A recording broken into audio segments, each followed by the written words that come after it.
We will hear argument this morning in case 2512. The grievances we could go into with this system, I think we could be here for hours. National Collegiate Athletic Association. I think we have some proof, even a few years into NIL now, that people care about the logo. There are too many people in power who have no desire to give up that power. The NCAA's ever-shifting decisions, not stable decisions. Does the concept of amateurism in college athletics even matter anymore? They've capped it again without any sort of collective bargaining. We'll finish with our unilateral decision. Hey everyone, welcome back to another episode of Unilateral Decisions. We are once again away from the office, but we are here to talk a very current issue. Jayden Daniels, his attorney, has written a cease and desist letter to his alma mater, former school, LSU, and their athletic director, saying they were only allowed to use his name, image, and likeness for 180 days after his last collegiate contest. So, I want to go back. Joe, Mike, you're both individuals who have utilized legacy players in marketing and branding components. So what is the value to a university of utilizing former players in your modern day marketing and branding?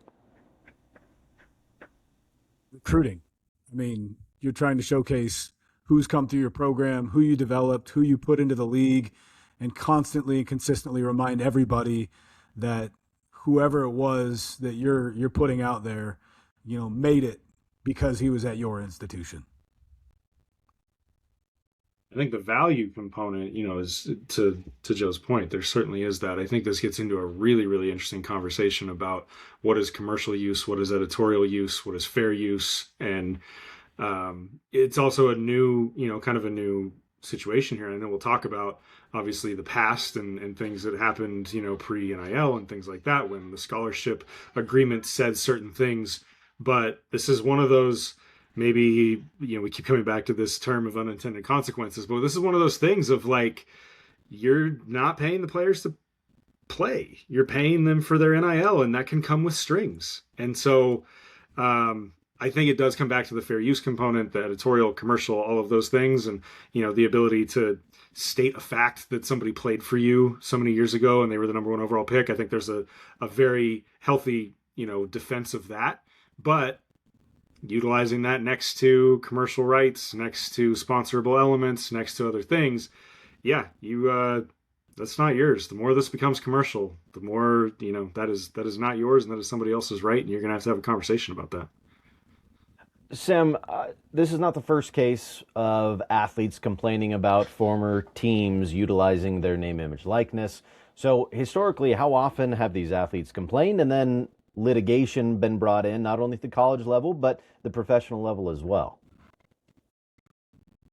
Yeah, I mean, when we first saw the season desist from Jayden Daniels, I think a lot of us, including me, kind of laughed it off a little bit because it's so kind of petty. It's tied to his uniform number and all that. But the complaint about the use of his NIL and the wanting restrictions on the use of his NIL, that's not a new thing at all. I mean, we go back to the O'Bannon decision, back in 2014, 2015. That kind of kicked off this entire wave of litigation that led to Alston, led to House. That was about fundamentally the same thing. That, you know, of course, I think we all know the story at this point. You know, Ed O'Bannon was watching, I think it was his nephew playing the NCAA basketball video game and saw that he was in it and like, wait, I'm not supposed to be in that. I never got informed about this. I never got paid for it.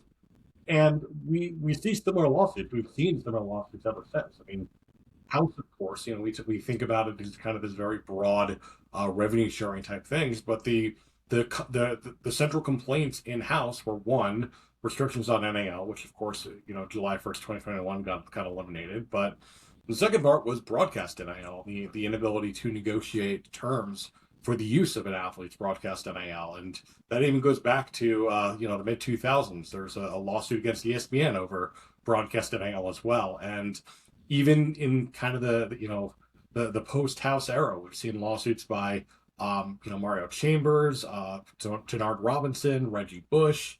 More recently, we're currently seeing a couple lawsuits by Jameson Williams and Ezekiel Elliott, and they're all claiming very kind of similar things, even if the legal theories are or the legal theories aren't necessarily different, but definitely the defenses are different. They're all claiming that, these universities, these conferences, the NCAA at large they're continuing to use, these players' NIL without their consent and for commercial purposes. And that gets really kind of tricky and really kind of hairy, and one that, I think, Mike and Joe have already kind of expressed how, the virtue of it, and kind of the, the same kind, but also at the same kind of the weird line that you're kind of going between, you're really just kind of archiving a legacy and using it for commercial value. The broadcast side is fascinating to me.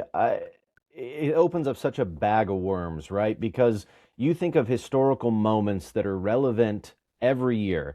I go back to the 1992 Christian Laettner buzzer beater that gets played every March on CBS when they're talking about buzzer beaters, clutch moments in the NCAA tournament. So how much should a broadcast partner like a CBS, ESPN, et cetera, be worried about the ability to use historical highlights with, I don't know if we'd call these frivolous lawsuits, but how much worry would you have if you're an ESPN when talking about historical highlights of players when they were in college? I'm definitely a little wary if I'm in that position, because it is such an issue that really just hasn't been litigated fully.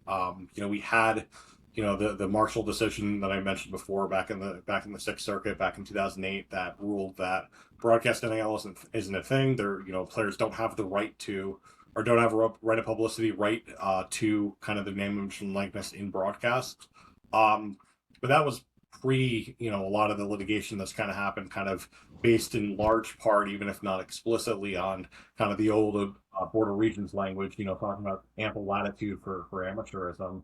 And in fact, since then, and after Alston, I should say, in fact, days after Alston, I think it was like 3 days after Alston that this decision came out, and our House v. NCAA, Judge Claudia Wilken ruled against the motion to dismiss. She denied a motion dismissed by the NCAA, and the NCAA explicitly argued, hey, based on this Marshall decision, these athletes don't have a property right to their to broadcast NIL. And Judge Wilken said, well, I'm not so sure about that. It's something that needs to be litigated further. And, obviously it never was. We had the House settlement, but it is something where it's kind of this weird looming kind of issue that's never been litigated fully. The House settlement is very clear that it does not decide the issue at all. And one that, we could see potentially in one of these claims moving forward. Joe, I think it'd be really interesting to see where. Go for it, sorry Mike. about that, Tom. I think it'll be really interesting to see where, like, we were talking about this before we jumped on, but the rights holder in most cases is the conference, who is, granted the right to ESPN for the broadcast, the original production of the game that was going on. And I think it'll be really interesting to see how hard anybody wants to fight what. And, like, obviously ESPN and the likes would feel very strongly that they have every right to reutilize their original broadcast. And especially, I go back to the editorial commercial comment, like, there's a lot of instances that you would bring up that's like, we're just documenting what's happening, right? Like, that is all that this is. And that makes a ton of sense. Very strong argument.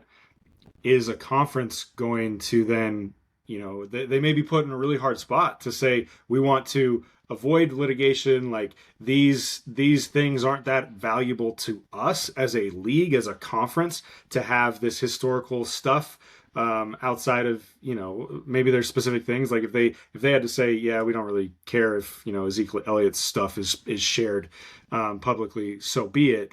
But they're going to be right back to the multimedia rights partners that they work with all the time, saying, whoa, you got to stand up for us now.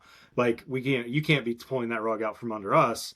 And so there is kind of this, like, push and pull, rock in a hard place that could happen that may put conferences in a really, really uncomfortable spot, having to stand up against these former athletes when they maybe don't feel all that strongly about a specific case, but the consequences of, pissing off the other side of the equation is pretty substantial. Yeah, 100%. I mean, these TV networks paid a ton of money to these conferences for these rights, And to your point, I mean, this is what's happening. We're the ones that we paid to be the ones that are bringing you this content. And then, I mean, go beyond ESPN, Fox, CBS. I mean, what about all these local stations that are shooting the games from the sidelines? I mean, are they no longer able to show any of this because they're just documenting what's happening too? And that's fair use. That's editorial content. That's all these things. But I mean, the student athletes are asking the right questions in this case. I mean, I'm not a lawyer, but did the conference have the right to grant this on their behalf to ESPN for forever in perpetuity? And that seems like, at least in some, this not the Daniels case, but in some of these other ones, that seems to be at least one of the questions that's being asked. Well, and one of the really interesting pieces that I want to hear from Sam on is like they did have the right, but those contracts have since been challenged so much. What does that look like? Like, what is we talk about statute of limitations, we talk about like all these other things, but like what does that really look like? Who has a case here when the agreements that said you get a scholarship which allows us to do X, Y, and Z? In fact, what it said was no one can use your NIL except us, is really what those agreements said, which is how we got here. So that was the agreement in place. They were able to do it at the time. They felt really strongly about that. Those have since been challenged. Where does that leave us? Yeah, and Joe, you were saying you're not a lawyer, and Mike, you're not either. But you guys are hitting on the exact issues. I must be rubbing off on you because, like, you brought up newscasting, you brought up, they're just showing what's happening. That's exactly the legal defense here. That's exactly kind of the counter argument to these claims. I mean, when you think about NIL, it's kind of difficult to kind of imagine this because NIL has become such a loaded word in 2026, but NIL is really just right-of-publicity, which is a very common intellectual property right. It's an intellectual property right that's been around since the 50s and one that's been very heavily litigated, and always the other side of the equation, really for any intellectual property claim, but especially for right-of-publicity, is the First Amendment. Where are you just commenting on it? Is it fair use? Or is it something where you're actually, looking to get commercial value out of what you're doing? I mean, you think about, one of the classic cases to this end was the one involving Michael Jordan, where he had a, Jewel Osco, a supermarket in Chicago, put an ad in the paper congratulating him for making the Hall of Fame, which, you kind of think, okay, well, that's just commenting on a current event. The court said, no, you included a coupon with it. Like, that is commercializing. That is, putting a commercial value on this multi-million-dollar, athlete, brand.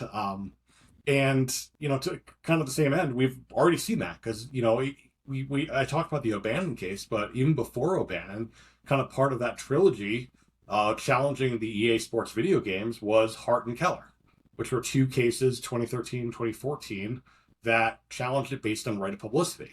One in the Ninth Circuit, one in the Third Circuit, and both times the defense from EA and from the NCAA was the First Amendment, was we have a right to, use these players' likenesses to, kind of create this artistic expression. Not quite the news one, but, this artistic expression, and both times the court shot it down. The question is, where on the spectrum does it actually fall? Like, does it fall...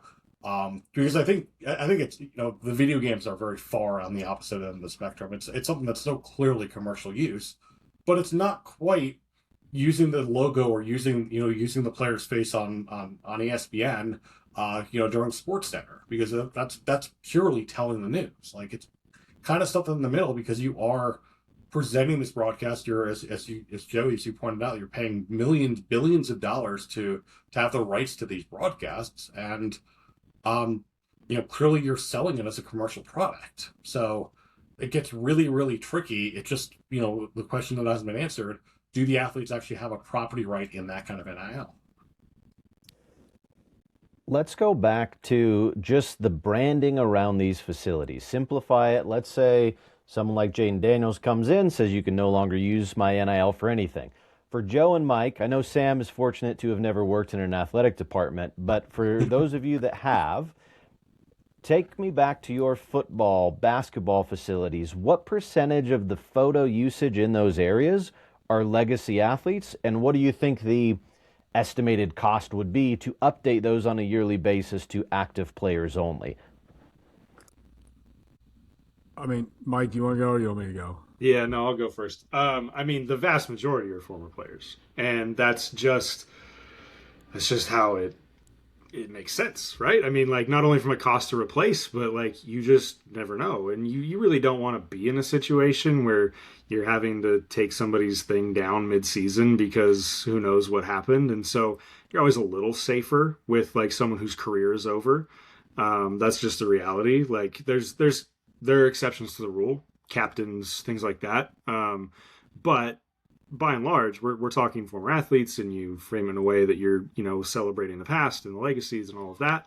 I think that there's a huge cost to replacing that on a consistent basis. That's a really big cost to do it well.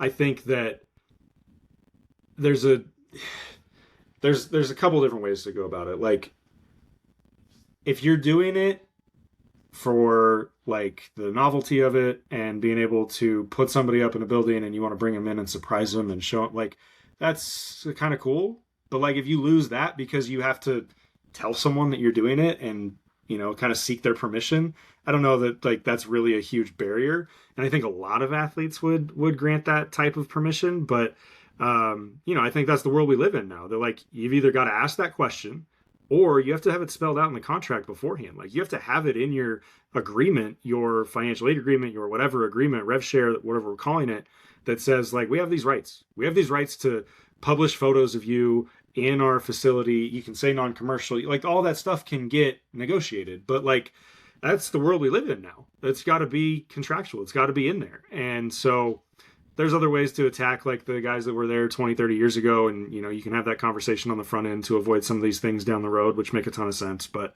I mean, that's just the truth of where we are right now. Yeah, and Mike, and on that point, I realized I never answered your question about, the contracts where they signed away, they said, only we can use your NIL kind of moving forward. And you're absolutely right. Those have been challenged from here to Kingdom Come. They've been challenged as anti-competitive, as violating antitrust law, our favorite two words on this podcast. And it makes sense, and it's something where I think the NCAA is kind of, and the CLC and the conferences have kind of given up on really trying to kind of enforce them, because they know that courts are just going to look at them and say, okay, well, these contracts were created in an incredibly anti-competitive environment where, these athletes did not have a choice. It's not like they can negotiate the terms of it. They can go to another school. They can go to another school that wouldn't do it because it was required across the entire NCAA. So just one of those things were kind of similar to every other amateurism restriction that's kind of been shut down over the past few years. That would not hold up in court, though. I think it does depend on the judge and kind of their perception of, well, you signed a contract, so that contract's going to stand. It really just doesn't happen. 99%, 99.9% of people that are going to be immortalized on a wall in their athletic facility are going to feel honored, and they're going to appreciate it. But to Mike's point about this new era of college athletics, it probably behooves athletic departments to have something in place that grants them that right moving forward, because by signing this agreement and being a part of this program, you are a part of our history. Yes, it's your individual history as well, but that history came to fruition as part of this program. So we've mentioned contracts. Mike, you've been a part of many a contract when it comes to the NIL world. When you work your day job and you're working with trading cards, collectibles, what sort of timeline is factored into those contractual agreements to where you can use those photos and those players? Yeah. I mean, it's a huge part of the business. There's a very rigid understanding of what somebody's value is at different junctures of their career. And obviously they're not going to try to assume before, a certain point in time that what value they wouldn't have. So very generally, it's going to, our rights to utilize an athlete at On It are going to end with their collegiate eligibility being exhausted through whichever form that is, whether they graduate, whether they finish playing their last game, you run into a lot of different technicalities where like a player, you may be past graduation, but a baseball or softball season is still going on and they're still playing. And so when you're truly finding like what is your sell-off period, because that's what happens for us in our world, is we hit a date of no return, and then you have a sell-off period where you're allowed to still liquidate the product and inventory that you have. And so we run into these situations where when we produce team-specific full team products that are group licensing driven, and you have individual athletes negotiating and redlining their contracts to say, your rights to me end the day that I declare for the draft, or the last day that I play a game, or the day that I graduate. We have a standard we try to keep, but there's certain athletes that, if they redline it, like it's not gonna be a non-negotiable for us. We want to work with that athlete. And so it does make it difficult to really kind of keep track of what does this look like. For instance, we had a football program that we had to stop selling that program before we stopped selling anybody else, because the athlete who was on the box art had a different agreement than anybody else in our whole lineup. And it was an earlier termination date. The sell-off period was 45 days instead of 90 days. So there's a lot that does go into it. And a lot of it is to protect the athletes, but also, I think we could get into a much longer conversation on some other licensees in the space, but they have rights too, right? And so a lot of it is to protect, like in football, the NFLPA. When you become a member of the NFLPA, when you become an NFL caliber athlete, and there's this period in the NFL where in between you playing your last college game and you actually signing your agreement to be like signing your pro contract, there's this period where you have like the most market value because you are not part of this group licensing, and you're free to go sign signatures with all these different companies, and they're allowed to make cards of you. And so it's this kind of weird rat race that we on the college side, they want to make sure they're maximizing that time. They don't want to be under agreement during the combine when we could just be making more cards of them,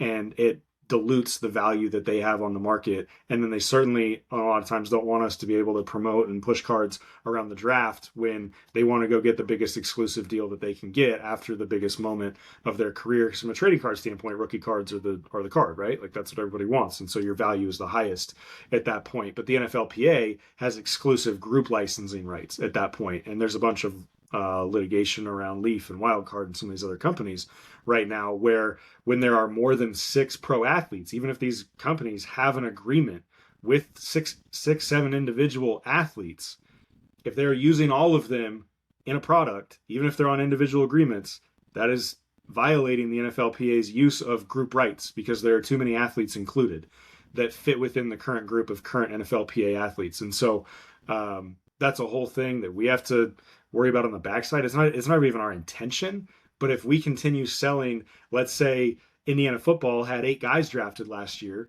and we keep selling a product that has all 8 of them in it, we're now in violation of the NFLPA rights because we have a product with a group of their players, even though that nothing to do with the intent. But I mean, that's why I kind of laugh at like the naivety of some of this on the college side, because like it exists everywhere. Like we all have to deal with it. Everyone deals with it, and it's very real.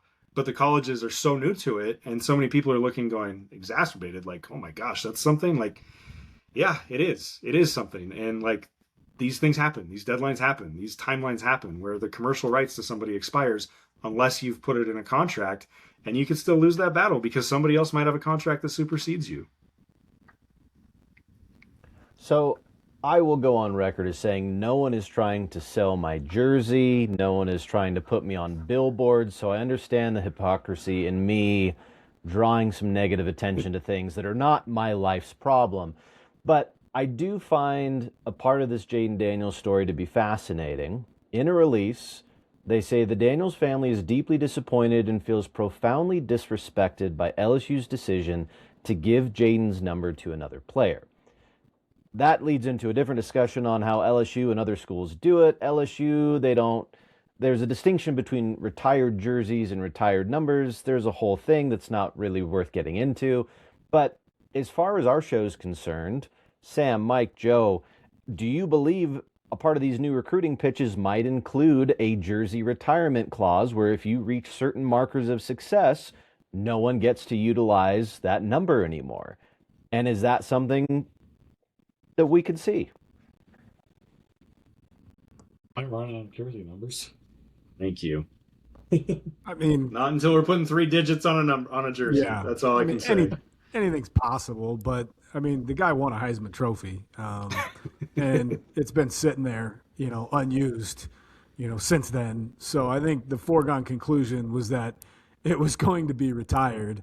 I said it to you guys before, but I mean, I hope LSU's excited about this kid, this sophomore corner, because if he wasn't any good, we wouldn't be talking about this right now.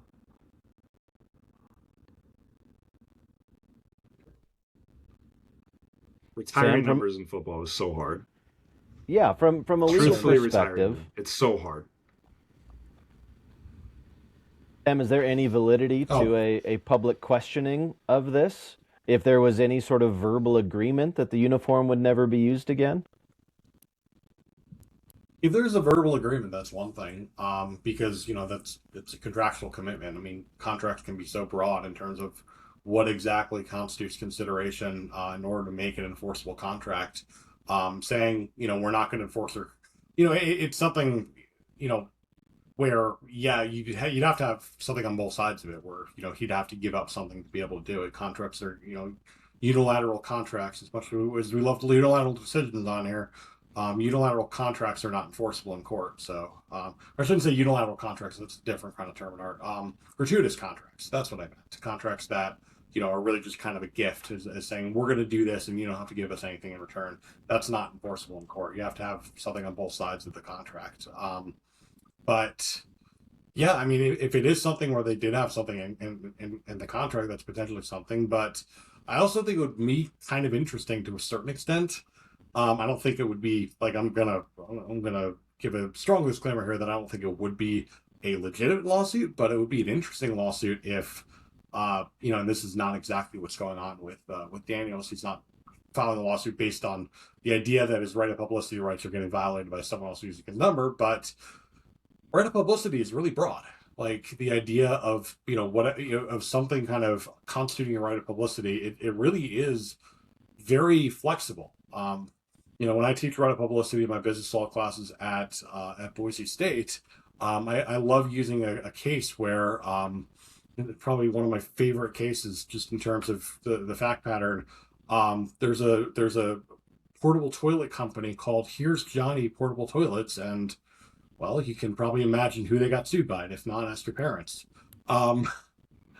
It's one of those things where, and of course, Johnny Carson did win that lawsuit because it's just one of those things where if it's something that's associated with you, if it's something where it's reasonably attributable to you individually and not kind of a broader thing, then yeah, like it is an interesting kind of legal question where if you look at a Patriots jersey with number 12 on it, do you immediately think Tom Brady and not think of anyone else? It's something where it's that closely associated with one particular player. I don't know if Jayden Daniels kind of falls into that with, LSU's number 5. He was only there for a year, if I recall. But it is kind of an interesting legal question about whether a jersey number associated with, the particular colors of a school can constitute someone's, actually enforceable right of publicity. Though I don't think we're going to see it in this particular instance.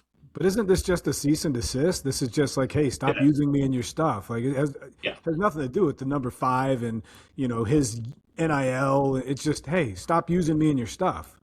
Oh yeah, no. I should have been clear if I wasn't. I'm not saying that this is the lawsuit at all. This is not something where, that is a lawsuit at all. I just was kind of just spitballing, about like, I wonder if he could file that lawsuit. I mean, he probably couldn't, but I wonder if someone else could. If it's something where, they gave the jersey number to someone else for if the Patriots gave 12 to someone else, is that a potential right of publicity claim? But probably not.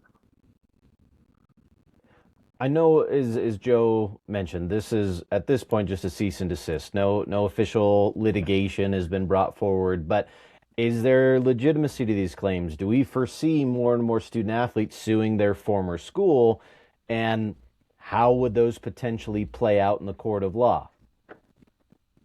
Yeah, I mean, Sam mentioned it earlier. He was talking about commercialization. I mean, I think there's a difference.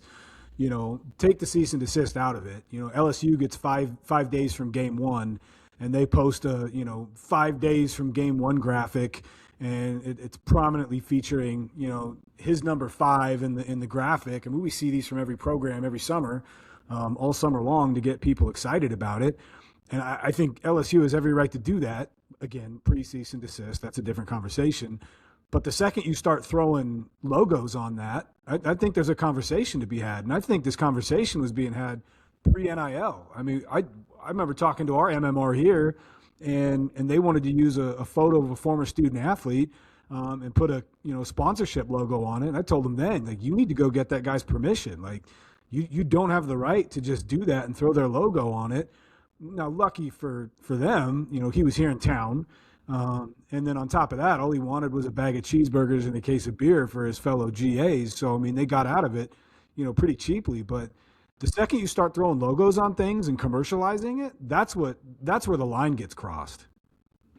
Yeah, or just selling a product with it. Like I remember in the pre-NIL era, the big scandal about, you can go on the NCAA website and all the jerseys that you could find, it was very conspicuous numbers, but there was not any kind of player attached to it. But shockingly, you could search for Johnny Manziel in the search bar, and what do you know? Somehow the number 2 jersey for Texas A&M would pop up. Go figure. I wonder how that happened. Must just be a coincidence, right? That was a big thing. That was a big scandal. That was one of those things that really kind of, when we talk about the snowball effect that kind of led to public reception of public outrage, that kind of led to the NIL era. That was a big part of it. And anything that you're doing, kind of selling a product or putting logos on it. Joe, your example was perfect. The example, really similar to the example I gave with Jewel Osco and Michael Jordan before. That gets you into trouble. That becomes kind of the legal danger zone. And Dom, as far as your question about whether we're going to see more of these lawsuits happen, I think absolutely. And I think I'm very confident saying that. Well, for one, given that we are certainly in the age of litigation of college sports, very much so. But also, we've been seeing it. I mentioned the Mario Chambers lawsuit. I mentioned the the Reggie Bush lawsuit, the Denard Robinson lawsuit, and of course, more recently, the Jameson Williams and Zeke Elliott lawsuits. Now, whether there's merit to those lawsuits, I'm not so sure. But are those lawsuits going to happen? Absolutely. Go for it, Mike. You The look like number you're about thing to is say so something. interesting to me. Yeah, it takes me back to 3 years ago or so when we were having these conversations. This is post NIL, right? So athletes are able to make compensation and earn money off of this, and we had to have the conversations with anybody who wore jersey number 1, anybody who wore jersey number 23. Like, your stuff is going to be used, and we're going to obscure you. Like, football, it's much easier. You put the visor on it, you do whatever. But like, this is just part of how things are going to get promoted, and you're not going to make more because of it. Like, your number is not because of you. It's because we're either using number 1, or we're using the year, or we're using whatever. And when Coke wants to put a person, a jersey, literally the jersey of somebody on the stadium cup, and they're using the number 1 to be as innocuous as possible. Yes, that is someone's number, but like, that is not someone. They're not using that player. And so we had to be very upfront with those conversations about how this is working and why, and like, kind of to the point of like, if you don't want this, you can't wear number 1. Like, and so, that's a little bit extreme in this day and age. Like, I don't think that the school would get to have that conversation necessarily and tell an athlete, like, you don't get to wear that number, but you got to just talk about it up front. You got to have it as part of it. It's part of why the school's paying you. Like, and we're not going to pay you more because you chose to wear number 1 and we granted you number 1 necessarily, or 26 this year, but it's part of what you're getting paid for. Like, this is just part of the deal. That's why you're getting paid rev share. And so, those are some of the things that keep coming up. Do they have legitimate cases? Are we going to start seeing more of this? We talked about statute of limitations. Like, we deserve to see more of it. If in the current climate, these conversations aren't happening on the front end, the schools deserve to have these come at them for sure. There's way too much writing on the wall and way too many ways that you can navigate this now. I feel bad for anybody that's kind of in that like in between. I know the House settlement, settled some of the wrongful use of NIL for athletes of the past, and then but if somebody's caught in the middle there and a school's like, we were just doing our best, like I do feel bad about that. But I agree with Joe wholeheartedly that even before NIL, if you were, you couldn't commercialize the use of a player on a billboard or a phone book or a bobblehead or whatever, if they were still in school, you couldn't allow that to happen. If your answer at the time was, but we can let you use this player that used to be here, and you never had a conversation with that player, tough. Like you deserve to have that come back on you. And that's way before 2021 that was happening. And so there's been a long lead up to this when it comes to former players, how to prepare for that, what conversations to have. And I think that those will continue to happen if people aren't doing it right. I think you bring up a good point, Mike. I mean, forget the law component to this. What are the ethics and moral high ground involving use of pre-NIL student athletes in your branding? And well, it's back to the very beginning of this conversation. What is your branding? Is your branding like what we have accomplished as an institution, as a sport program, as whatever? I think that you've got a case. I still think that like you just have to maybe take an extra step. You just got to call the person. You've got to say, we are so grateful to have you as part of the legacy of this program. We want to make sure that we can utilize you moving forward. Like, and there's so many ways to say it. There's so many ways to talk about it. There's so many things that you could like. We talked about this with one program this year that's doing for the trading cards, that's doing a commemorative kind of like, we're recognizing the team coming back on an anniversary kind of thing. And it's like, we don't have the rights. They wanted to see if we could do something that would commemorate that group as part of what they're doing. We don't have the rights to those athletes, but as the institution, if you're hosting any of them, if you're having them do something, if you're paying for their hotel room, for their flight, if you're paying for their tickets, can you write that in? Can you make that be part of what you're doing with them? And there's a way to do all of this. And so I don't have a whole lot of sympathy for somebody that throws their hands up and says like, oh, we didn't know, we were unaware. But yeah, like there's value in it, and those people have a claim to it. So just treat them right, treat people right, and do right by them, and be above board, and you can probably get almost everything you want out of it. Now, I do want to say that Joe's saying like 5 days to kickoff. I would love nothing more than for LSU to put out a graphic with everyone who's worn number 5 for the last 25 years on that graphic and say we're 5 days from kickoff, and really just prove a point that like this isn't about you. Well, before Mike made that joke, Not a joke. which would be funny. There's an easy way. He said it. There's an easy way about this, and I think you could also pose it, to former athletes. If you've got guys in your facility and you never got their permission to put their pictures up, to have a conversation with them and just say, hey, not only do we have you in our facility and we want to make sure you're cool with it, but we also want to make sure that we're protecting the commercialization of your name, image, and likeness from the pre-NIL days.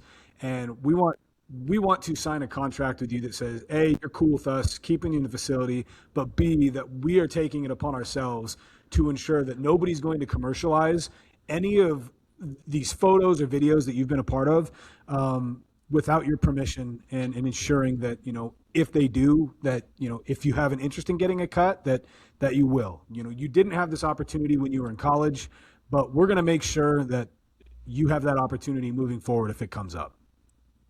Joe wants state institutions to sign indemnity clauses. That's hilarious. Joe, let's not get into the sovereign immunity here. We will wrap That's a whole up. other bag. Before we open up that talking point to Sam, we will wrap up here, give our final thoughts on our unilateral decision of the day. We've kind of talked about it.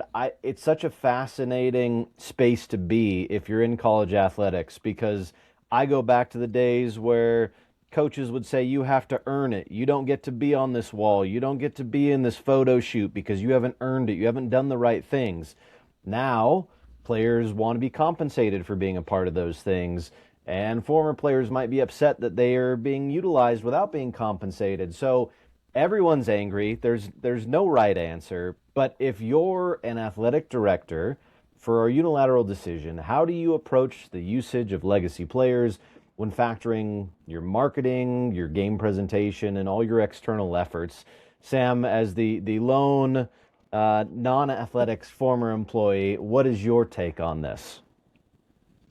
I knew you were going to go to me first because, my answer is probably going to be completely contradicted by Mike and Joe saying, yeah, that's not how it works at all. But, I'll give it my best shot as someone who is very comfortable sitting in the ivory tower. But I think I honestly, and actually maybe this my concern is going to be assuaged by what I'm about to say. I think Mike and Joe have really kind of nailed it with just the idea that you just have the conversation. You just talk to, you talk to the athletes before using it. That you try your best not to commercialize unless we're getting a cut of it, unless we're cool with it. It's very easy, to. Well, I wouldn't say it's very easy, because it's such a weird line and it's such an unlitigated line between. And I think Darren Heitner, put it best on Twitter this morning when he was talking about the Jayden Daniels thing. When, he's talking about what was the difference between kind of highlighting someone's legacy and commercializing them. Kind of saying that, hey, this person was part of our team. This is our history. There's a difference between that and commercializing them. And, even to the 5 days until the first game graphic, there's a big difference between if you just put that on social media, which is the picture of Jayden Daniels on it, and if you put a picture of him or of Jayden Daniels with the 5 days on it and say sponsored by Bojangles. I don't know. I guess that's more Carolinas than Louisiana, but just the first Southern brand I can think of, I guess. But yeah, like there's a big difference there, and I think just being conscientious of the idea that it really just going back to the idea of right-of-publicity in the first place, where everyone has a right to ensure that we're not being seen to endorse products that we're not comfortable endorsing, or we're not being paid to endorse, or anything like that. Like, I wouldn't want someone to go out and sell a line of underwear with my name on it or with my picture on it. Certainly not. Oh, that would be weird. But just kind of that thing at the end of the day, like, just be conscientious of, just really think about, like, is this intended to sell a product? Is this intended to sell something? Or is this intended to highlight our legacy and to kind of give a glimpse of the history and really kind of spotlight someone who is really crucial to us building our legacy, not our brand? If you can distinguish between that. Joe, let's go to you. I mean, I'd probably do a couple things. I think I would remind my staff that, if there's going to be a logo on it, then it shouldn't include a former student athlete that you haven't gotten permission from. Like, and if you didn't already have that in place, like, you've been doing it wrong. Like, that's simple. But I'd also probably touch base, to see if there's anybody that's, disenfranchised with the program. I don't care if it's football, basketball, you pick your sport. If there is somebody that has, accomplished quite a bit, for your sport at your school, I'd probably hold off on using them until things cool down and you can have a conversation with them, because you're stoking a flame and people are already starting to jump on things like this. So I think it might be a cop-out answer. I think that's pretty easy, but if you don't have the conversations, you're letting people just run amok. So those are probably the two conversations I'm having internally. Yeah, that makes sense. All of those things, everything you guys have already talked about, but I would also take it a step further, and I would, this is one of those things where we talk about these departments becoming businesses, right? And if they want to be treated like it, they better start operating like it. And so I would make sure that anytime, like, you're just building a database of former athletes that you explicitly have the rights to do these things with. And whether that's because you're bringing somebody back, you're recognizing an anniversary team, you're putting somebody in the Hall of Fame, like, you're getting rights with that, with doing that. And, you're above board with it. Like, you're not trying to squeeze these things in when people aren't looking, but that you have to do it if you want to have these rights and these abilities to go commercialize any of this stuff. And generally, even then, to Sam's point about, like, underwear, like you better include that they have the right to say no to something that's like explicitly commercial. But I think if things, it gets really hard, and I can see how I am sympathetic to like the multimedia rights organization has sold sponsorship around an in-game video component, and it would be kind of tough for the group that is tasked with like creating the component to really know the difference between all these things. That when there's a, you know, Tiger Tales, great moments in LSU football history, sponsored by Popeyes, and it's a Jayden Daniels highlight clip, like we're kind of in a bit of a quagmire here.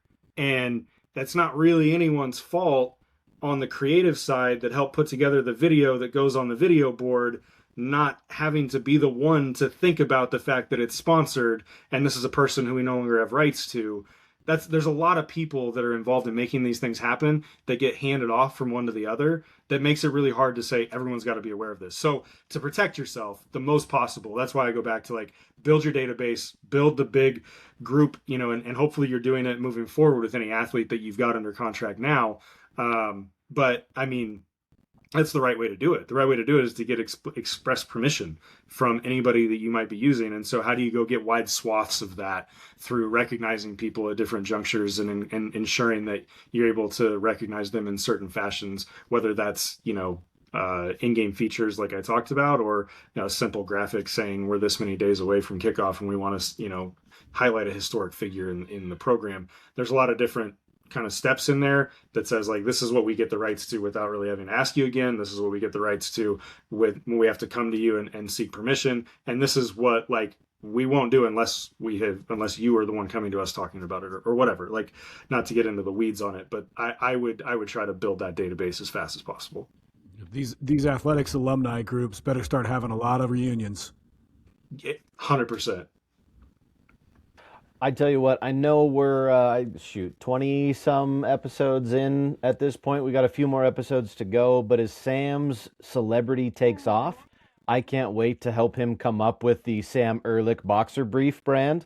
So that'll be a part of the long-term focus of Unilateral Decisions. But as always, we appreciate everyone's time. Hopefully we're back in the studio soon in person. But thank you everyone for watching and listening to another episode of Unilateral Decisions.